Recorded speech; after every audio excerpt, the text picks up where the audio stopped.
ఆగండి ఆగండి, కాస్త మమ్మల్ని గుర్తించండి. మీతో పరిగెట్టేసరికి కొండలు కూడా కరిగిపోతాయండి.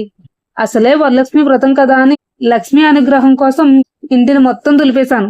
దానికే సగం దొగ్గు ఆవేశం కక్షగట్టేశాయి. మీతో పరిగెట్టేసరికి ఇంకా ఎక్కువైపోయేలా ఉన్నాయి.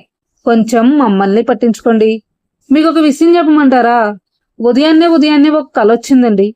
నేను హిమాలయాలకి వెళ్ళినట్టు, సన్యాసం తీసుకుని తపస్సు చేస్తున్నట్టు. ఏమిటో అండి, నాకన్నీ ఇలాంటి కలలే వస్తాయి. భయమేసి మా అత్తయ్య గారితో విన్నవించుకుంటే, ఆలోచన ఎక్కువైతే ఇలాంటి కలలే వస్తాయే కోడలా అని చిన్న వార్నింగ్ ఇస్తూ చెప్పారు. ఉదయాన్నే కల కాదు కానీ మా అత్తయ్య గారితో బాగా అయ్యింది అనుకున్నా. మీకు ఇలాంటి కల ఎప్పుడైనా వచ్చిందా? వస్తే కామెంట్ సెక్షన్ లో కామెంట్ చేయండి.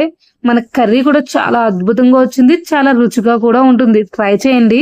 వీడియో నచ్చితే లైక్ చేయండి, ఛానల్ ని సబ్స్క్రైబ్ చేసుకోండి. చేసే ప్రతి వీడియో మీ ముందుకు వచ్చి మిమ్మల్ని పలకరిస్తుంది.